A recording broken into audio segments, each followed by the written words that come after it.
हाथी की गुंडागर्दी।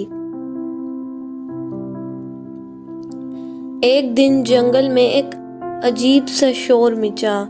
ऐसा लग रहा था कि जैसे कोई जलजला आया हो।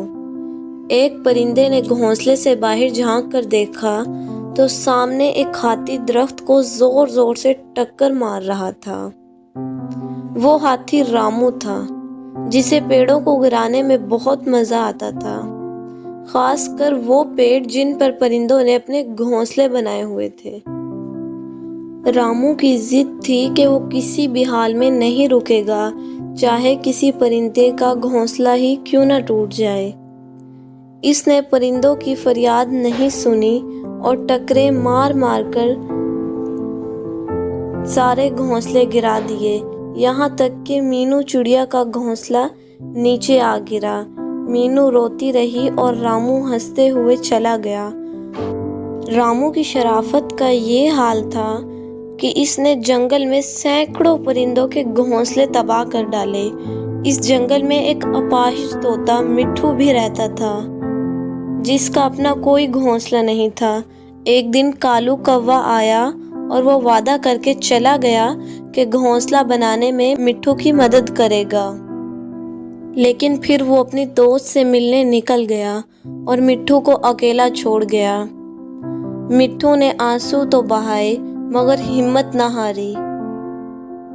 इसने अकेले ही ठान लिया और टहनियाँ इकट्ठी करना शुरू कर दी। 25 दिन की मेहनत के बाद और 1 महीने की कड़ी जद्दोजहद के बाद इसने अपना घोंसला तैयार कर लिया और वो बहुत खुश था। जंगल के दूसरे परिंदे और दूसरे जानवर इसकी हिम्मत की दाद देने लगे कि मेहनत और हौसले से कुछ भी मुमकिन हो सकता है। शाम को सब चले गए और मिट्ठू भी सो गया।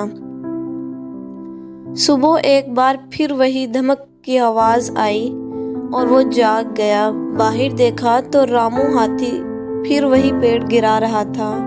मिट्ठू ने इसे रोका मगर वो नहीं रुका। पेड़ के साथ मिट्ठू का घोंसला भी टूट गया। मिट्ठू ने दुख से कहा कि वो एक अपाहिज परिंदा है जिसने 1 महीने तक मेहनत की और रामू ने पल भर में इसकी मेहनत बर्बाद कर दी। रामू ने जवाब दिया कि वो पेड़ गिराता रहेगा और परिंदों को चाहे कि वो अपने घोंसले मजबूत बनाएं। इस दिन के बाद मिट्ठू कहीं नजर नहीं आया, यहाँ तक कि एक दिन कबूतर ने ऐलान किया कि मिट्ठू की आत्मा भटक रही है, अब वो भूत बन चुका है। ये खबर जंगल में फैल गई, यहाँ तक कि रामू तक खबर पहुँच गई।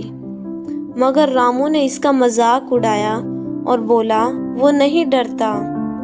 अगले दिन रामू बाग में पहुंचा, फिर से पेड़ गिराने लगा तो सबने रोका कि मिट्ठू की आत्मा इसे खत्म कर देगी,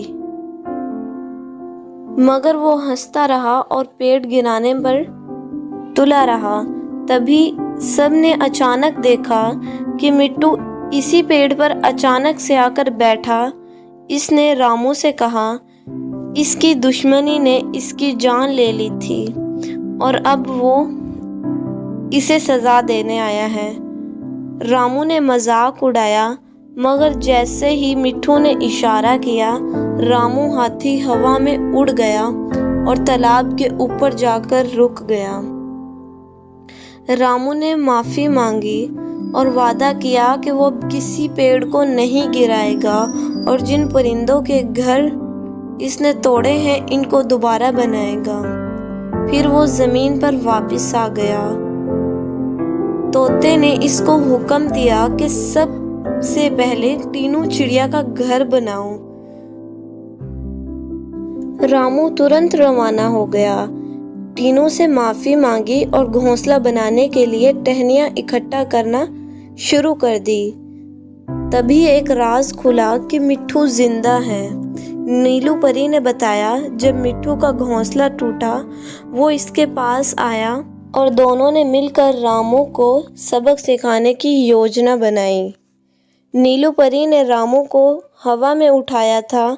बाद में रामू वापस आया और मिट्ठू से कहा मैं सबके घोंसले बनाऊंगा और जब तक सबको घर ना बना दूं, चैन से नहीं बैठूंगा। फिर वो हंसते हंसते वहां से चला गया और सब जानवर मिट्ठू की तारीफ करने लगे और रामू को कभी भी ये पता ना चला कि दरअसल मिट्ठू जिंदा है। प्यारे बच्चों, इस कहानी से हमें ये सबक मिलता है कि हम अपनी अक्ल को इस्तेमाल करते हुए कुछ भी कर सकते हैं। जैसा कि मिट्ठू तोते ने अपनी अक्ल को इस्तेमाल करते हुए इतने बड़े हाथी को सबक सिखा दिया।